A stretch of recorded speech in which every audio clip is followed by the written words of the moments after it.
নির্দেশ আপনারা সকলে জানেন, বাংলাতেও প্রচার হয়ে গেছে। আমি এখান থেকে আবার প্রচার করে দিচ্ছি। মহরমের নির্দেশে হচ্ছে, প্রথম বক্তব্য হচ্ছে যে আপনারা যে বিলাদে আছেন, অর্থাৎ যে দেশে আছেন, সেই দেশের স্থানীয় সরকারের নির্দেশ পালন করবেন। দ্বিতীয় কথা হচ্ছে, স্বাস্থ্য স্টাফ, হেলথ স্টাফ যারা ডাক্তার, নার্স, স্বাস্থ্যকর্মী, এদের কথা মেনে চলবেন। আর আইন ভঙ্গ করবেন না। আইন ভঙ্গ করে নিজের কমকে বদনাম করার চেষ্টা করবেন না, প্রথম। দ্বিতীয় জিনিস হচ্ছে, তার মধ্যে কি কি পড়ে? তার মধ্যে পড়ছে, সরকার আমাদের কি নির্দেশ দিয়েছে, 2 গজ কি দূরি, 6 ফুট দূরত্ব। দুজন মানুষের মাঝখানে 6 ফুটের দূরত্ব দরকার। দ্বিতীয় জিনিস, হাত মুখ যদি আপনার কাছে স্যানিটাইজার নাও থাকে তো কমসে কম সাবান পানি দিয়ে হাত মুখ ধুতে থাকা। আর কোনো জায়গা বসার সময়ে বা ঢোকার সময় গ্যাদারিং এড়িয়ে চলা, ভিড় এড়িয়ে চলা। কিন্তু বাধ্য হয়ে যদি গ্যাদারিং এ যেতে হয়, ভিড়ে যেতে হয়, তো দূরত্ব বজায় রাখুন। হাতটাকে স্যানিটাইজ করুন আর হাত মুখ ধুতে রাখুন। মাস্ক অবশ্যই পরবেন। আর তারপরে যেটা বলা হচ্ছে যে স্বাস্থ্যকর্মীদের এবং স্থানীয় প্রশাসনকে সম্মান করুন, কারণ তারাই ঢাল, তারা আমাদের জন্য ঢাল আছে। এরপরে একটা জিনিস বলেছেন তিনি যে আমরা হচ্ছি বাঙালি, বাঙালিরা রান্না করা নজর বিরাট পছন্দ করে। এরা মনে করে রান্না করে যদি নজর আমি ইমামের খেদমতে না পেশ করি, আমার মরম হবে না, নজর হবে না। সে সম্পর্কে তিনি নির্দেশ দিয়েছেন যে শুকনো খাবার, তাবারুক শুকনো বিতরণ করুন, তাবারুক রান্না করা তাবারুক থেকে দূরে থাকুন। সালাম সমস্ত নির্দেশ আদেশ আমাদের পালন করা দরকার। আর এই নির্দেশ আদেশ পালন করতে গেলে তারপরে যেটা আছে মূল যে জিনিস, আমাদের জুলুস, বিশেষ করে রোজে আশুরের জুলুস যদি সরকার অনুমতি দেয় তো সেই জুলুসে যাওয়া যাবে। কিন্তু সরকার যে নির্দেশ, যে শর্ত রাখবে জুলুসে শরীক হওয়ার, সে শর্ত যথাযথ পালন করতে হবে।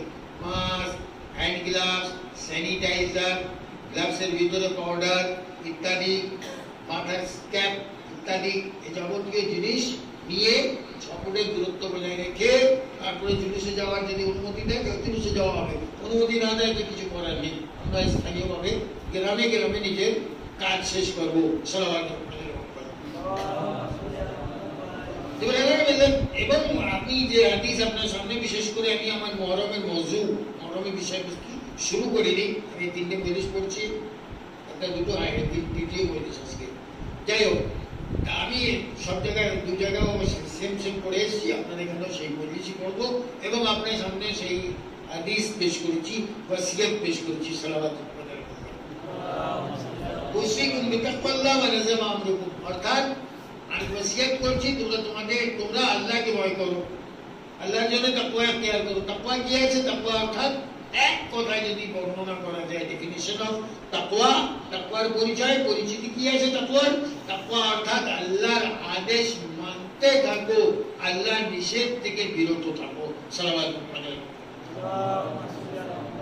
আল্লাহ যে জিনিসের ইজাজত, অনুমতি দেয়, পারমিশন দেয়, সেটা করো, যেটা পারমিশন দেয় সেটা করো না, এরই নাম তাকওয়া।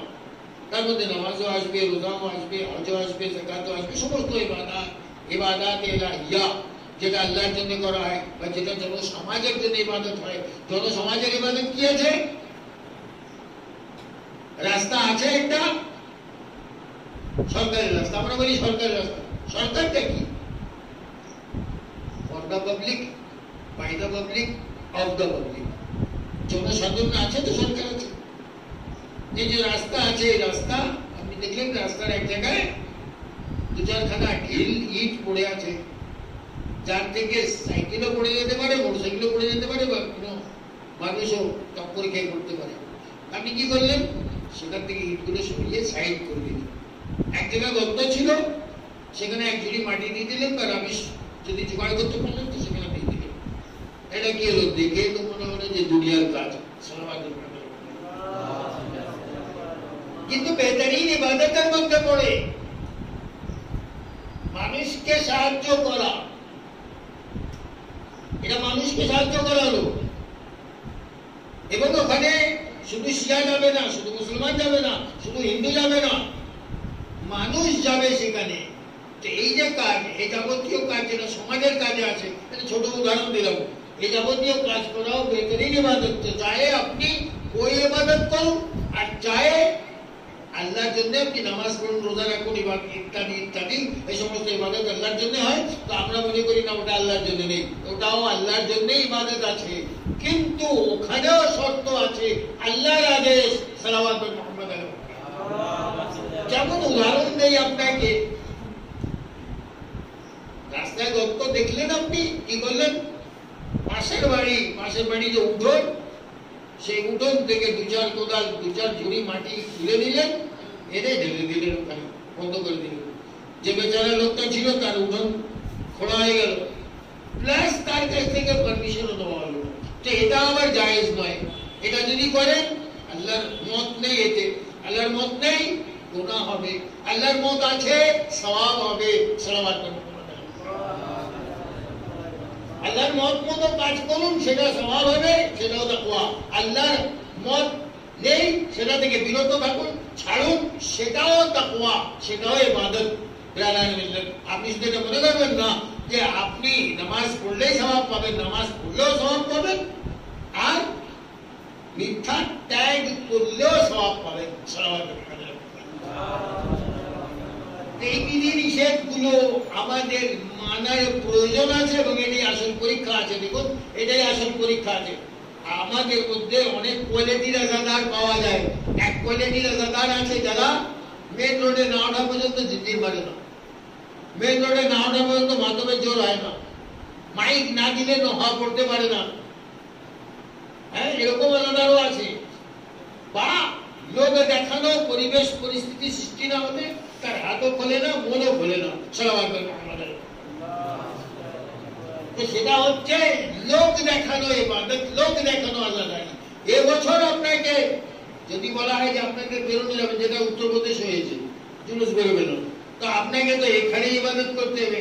এখানে সব আপনার চেনা জানা, কেউ মামু আছে, খালু আছে, চাচা আছে, দাদু আছে, নানা আছে, ইত্যাদি ইত্যাদি, সব চেনা লোক।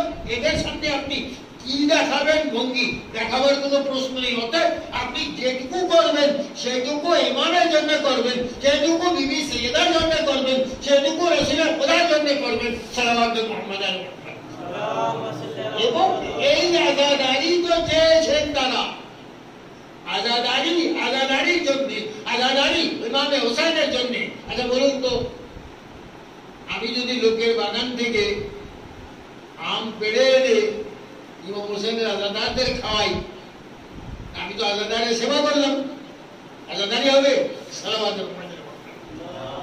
না এতে আল্লাহর মত আছে, না রাসূলের মত আছে, না বিবি সৈয়দার মত আছে, না খোদ ইমাম হোসেনের মত আছে। তো আজাদারের মধ্যে আমাদেরকে এখন বিশেষ করে সতর্ক থেকে প্রতি পদে পদে আমাদেরকে পা তোলার আগে চিন্তা করতে হবে যে আমাদের এই কর্মে আল্লাহ, আল্লাহ রাসূল এবং আহলে বাইত পাকের সালাম তারা সন্তুষ্ট আছেন না অসন্তুষ্ট আছেন? সালাওয়াত মুহাম্মদ আলাইহি। তো তাবারুকের ক্ষেত্রে আরো সুবিধা হয়ে গেল। সুবিধাটা কি? ওই খরচ কমে গেল। আল্লাহ দেখুন, যখন কোন সমস্যা সৃষ্টি করে আগে তার সমাধান সৃষ্টি করে, তারপরে সমস্যা সৃষ্টি করে।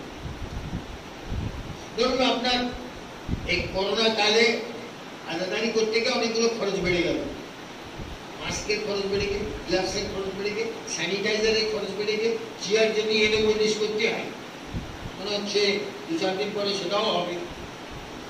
তা খরচগুলো বেড়ে গেল। এই খরচ যেমন বেড়ে গেল, তারপরে খরচ কমে গেল। সালাওয়াতের একদিক থেকে কমলো, একদিক থেকে বাড়বে। এই জায়গাতে পানি পড়ছে,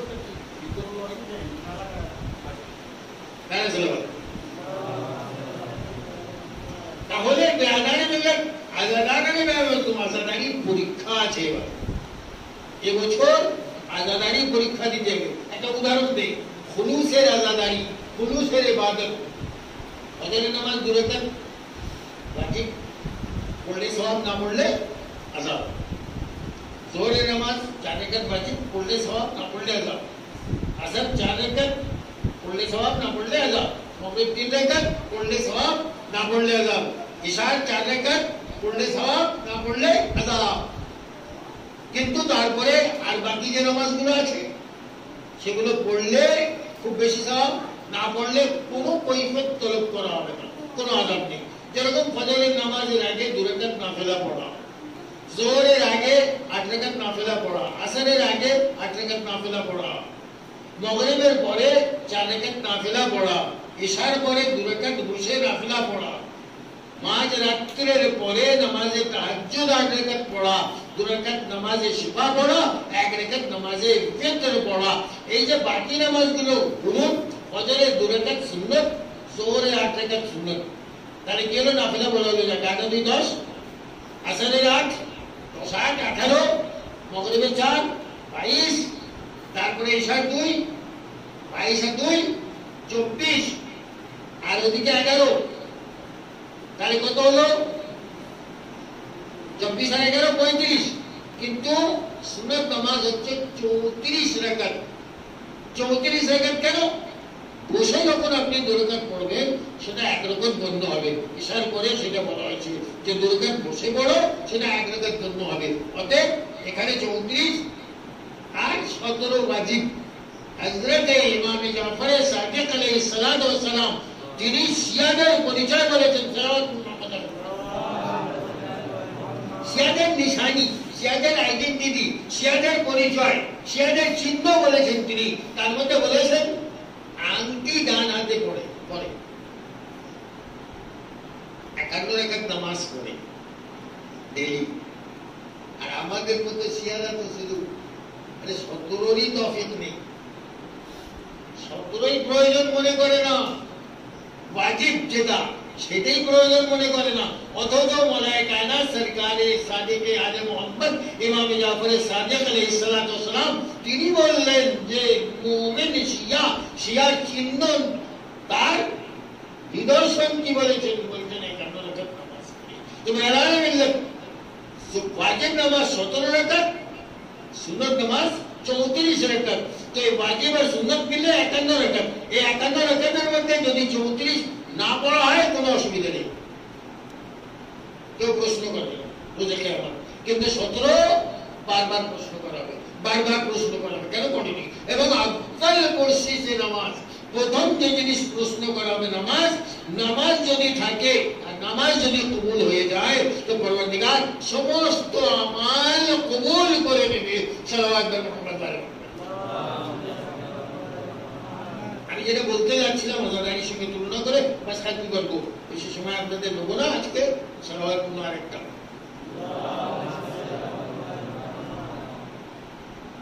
যে ইখলাস, খুলুস, আন্তরিকতার কাজ। তখন অনেক সময় আমরা নামাজ পড়ি, ওয়াজিব নামাজ যখন পড়বো মসজিদে গিয়ে পড়ি, তো মসজিদে যদি একা একা পড়ি তো সে নামাজের স্টাইল আলাদা হয়।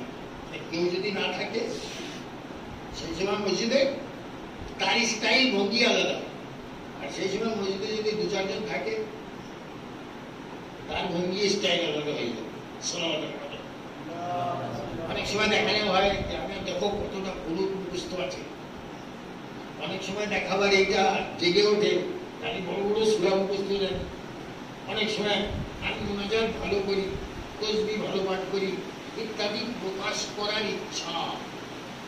যার পরে নামাজ আর নামাজ থাকে না, রিয়াকারি হয়, আর রিয়াকারির সঙ্গে নামাজ বললেই হবে। তো ওয়াজিব নামাজের মধ্যে আল্লাহ বলল না যে 40 জন মুমিনের জন্য দোয়া করো। কেন? ওখানে লোক দেখানো জিনিস থাকতেই পারে, নাও থাকতে পারে, নাও থাকতে পারে, দুটো জিনিস আছে, থাকতেও পারে নাও থাকতে পারে। কিন্তু ওয়াজিব নামাজের মধ্যে বলা হলো না যে তুমি 40 জনের মুমিনের জন্য তোমার দোয়া করতে হবে। কিন্তু রাত্রের অন্ধকারে রাত অতিবাহিত হয়ে গেল অর্ধেক, তারপরে থেকে ফজরের নামাজ সময় আসার আগে আগে পর্যন্ত এই সময়ের মধ্যে ওই নামাজ পড়তে 11 রাকাত, ওখানে বলা হলো 40 জন মুমিনের জন্য নাম বানাম নাম নিয়ে দোয়া করো সালাওয়াত পড়ো মুহাম্মাদের। বুঝলেন কারণটা? কারণ হচ্ছে এখানে ওয়াজিব নামাজের মধ্যে আমার মধ্যে আন্তরিকতা নাও থাকতে পারে, কিন্তু ওখানে আমি কোনো লোককে দেখাবার জন্য নামাজে তাহাজ্জুদ পড়বো। কে আছে ওখানে? রাত্রির অন্ধকারে রাত 3টের সময় আমি উঠলাম, উঠে নামাজে তাহাজ্জুদ কায়েম করলাম, ওখানে তো দেখাবার প্রশ্ন নেই।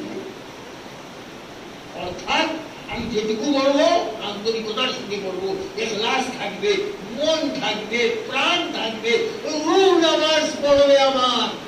সেই জন্য বলা হলো এখন তুমি 40 জন মুমিনের জন্য দোয়া করো সালাওয়াত পড়ো। তো আজ যে পরিস্থিতিতে আমরা এসে পৌঁছেছি আজাদারিতে, সে আজাদারির পরিস্থিতিও ঠিক সেই জায়গায় যাচ্ছে, যেরকম নামাজে তাহাজ্জুদে যে কেবলমাত্র ইখলাসের সঙ্গে আল্লাহর জন্য, লিল্লাহিয়াতের জন্য মন থেকে, রূহ থেকে, আত্মা থেকে, শরীর থেকে, পুরো ওজুদ থেকে আমরা আজাদারি করবো সালাওয়াত মুহাম্মাদের। বোঝা দরকার আছে আল্লাহর যে আজাদারি আছে, যে আজাদারি হেফাজত করা হয়েছে, আজাদারির হেফাজত শিয়ানে রেবেত করেছে। বছরের পর বছর তাদেরকে হত্যা করা হয়েছে, বন্দী করা হয়েছে, ঘর লুট হয়েছে, আলী নাম রাখলে তাদেরকে কতল করা হয়েছে। এমন পরিবেশ পরিস্থিতি ছিল, তারপরেও আজাদারি বাকি আছে। জিয়ারতের জন্য শর্ত হয়ে গেল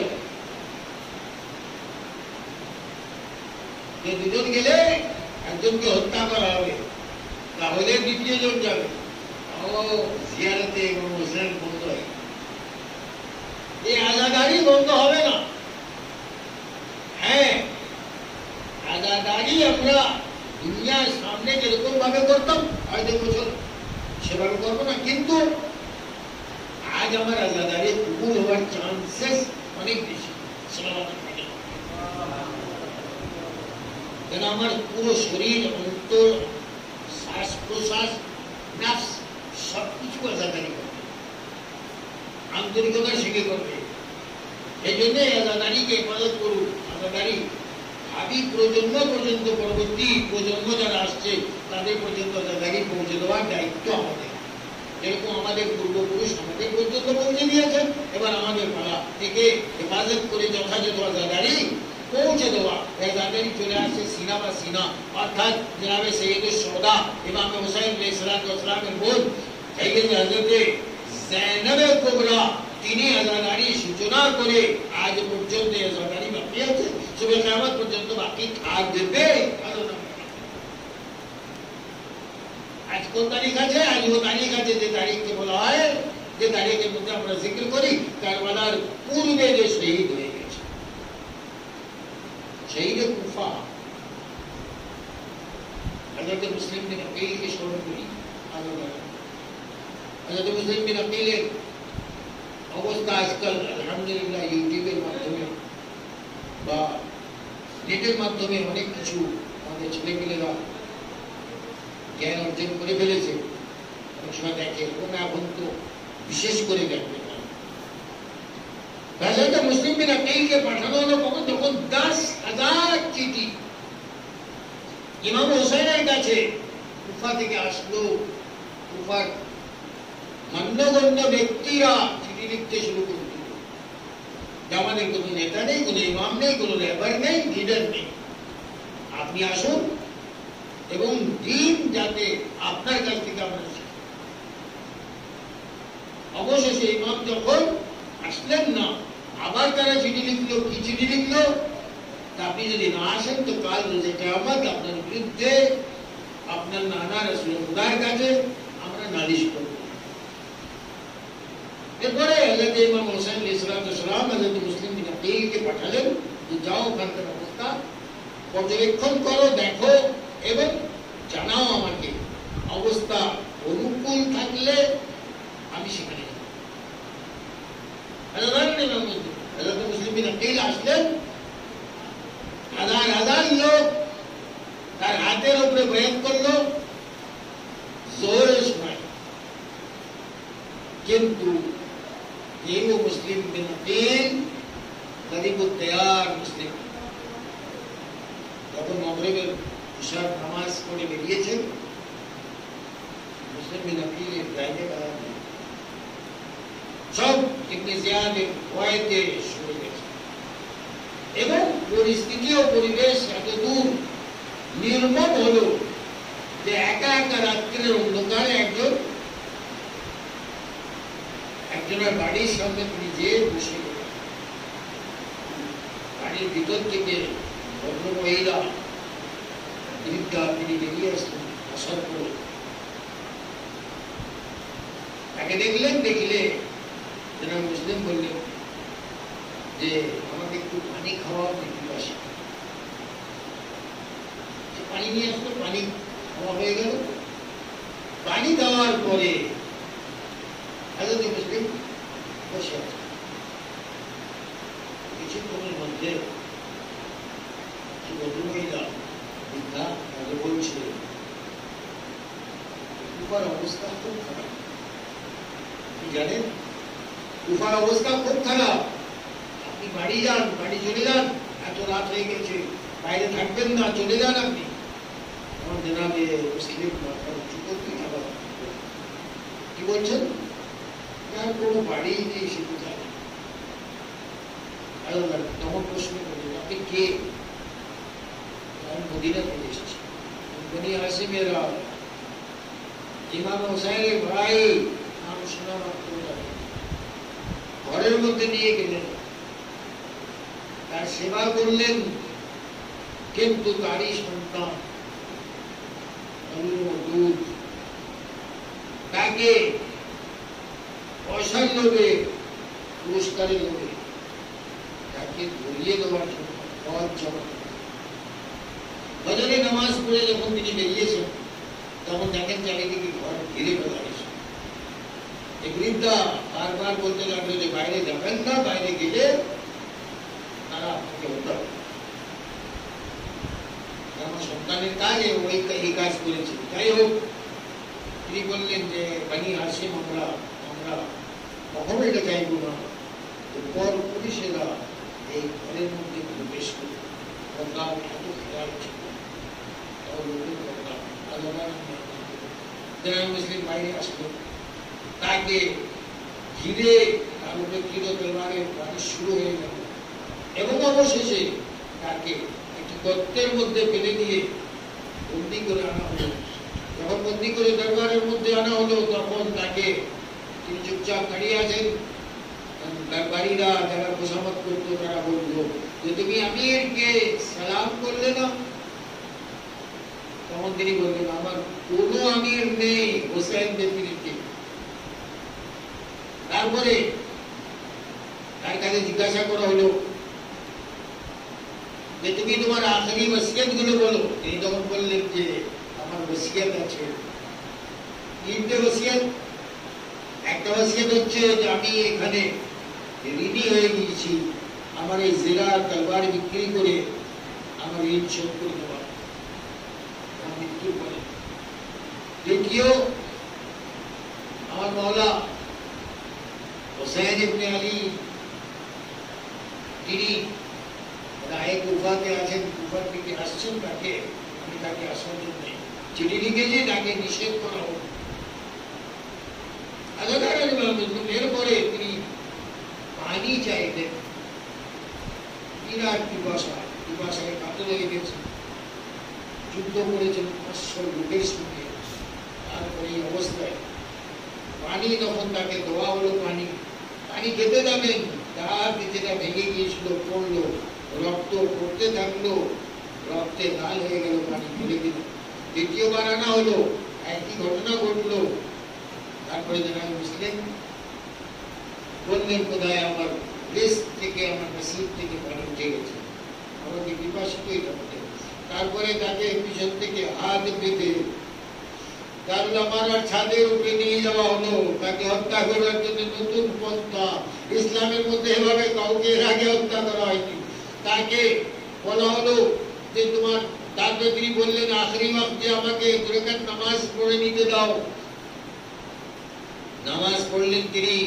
নামাজ পড়ার পরে তাকে হাত বেঁধে ওইভাবে ধাক্কা দিয়ে জমিনের উপরে ফেলে দেওয়া হলো।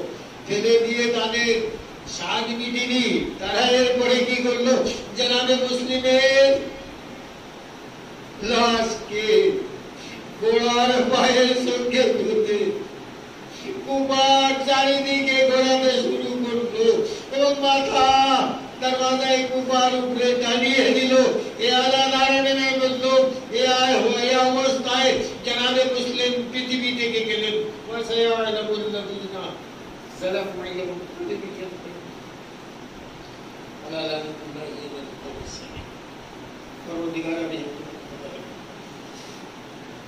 এই মহামারী থেকে পৃথিবীর সমস্ত মানুষকে নিয়ে